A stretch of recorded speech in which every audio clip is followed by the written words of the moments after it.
चीज हमारे लिए बहुत बड़ी प्रॉब्लम पैदा करती है।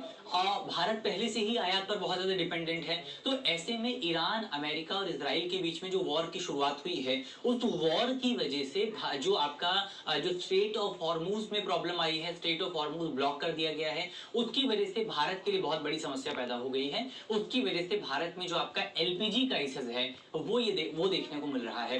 अगर आप इस युद्ध की आर्थिक प्रभाव की बात करें तो इस युद्ध की वजह से भारत को एलपीजी आपूर्ति में बाधा और वैश्विक कीमतों में वृद्धि का खतरा मौजूद है। अगर आप देखें भारत में जो एलपीजी की घरेलू कीमतें हैं, उनमें 7 मार्च को आपको 60 रुपए की बढ़ोतरी देखने को मिली थी। 7 मार्च को 60 रुपए की बढ़ोतरी हुई थी। अगर आप अंतर्राष्ट्रीय बाजार में बात करें तो अंतर्राष्ट्रीय बाजार में जो एलपीजी गैस है या जो क्रूड ऑयल है, क्रूड ऑयल की कीमत कुछ समय के लिए $120 प्रति बैरल के आसपास पहुंच गई थी। अगर आप देखें कि ये कितना ज्यादा है, इसको आप कंपेयर कर सकते हैं जब रशिया और यूक्रेन के बीच में वॉर की शुरुआत हुई थी।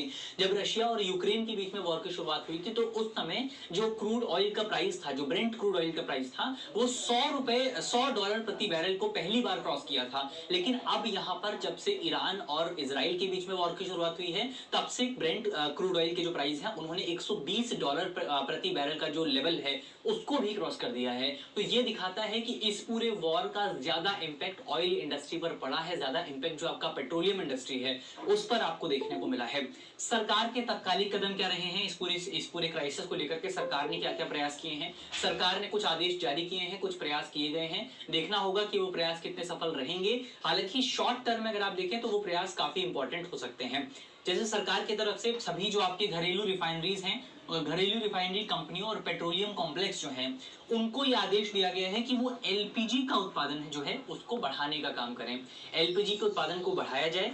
इसके साथ साथ जो भी एलपीजी का उत्पादन होगा भारत में, वो केवल सरकार द्वारा सर्टिफाइड जो आपका ऑयल मार्केटिंग कंपनीज हैं, OMCs जो है, ऑयल मार्केटिंग कंपनी, जैसे एग्जांपल के तौर पर IOCL हो गया, HPCL हो गया और BPCL हो गया, इन्हीं को प्रदान किया जाएगा। तो सरकार ने तय कर दिया है कि भारत में अब भारत की कंपनियों की तरफ से जितना भी आपका एलपीजी उत्पादन किया जाएगा, वो एलपीजी उत्पादन केवल इन 3 कंपनियों को मिलेगा। और इन 3 कंपनियों को यह आदेश दिया गया है कि आपको जो हमारे घरेलू उपभोक्ता हैं, यानी कि घरों में जो एलपीजी का इस्तेमाल होता है, आपको उनको प्रायोरिटी देनी है, आपको उनको सबसे ज्यादा सप्लाई करना है।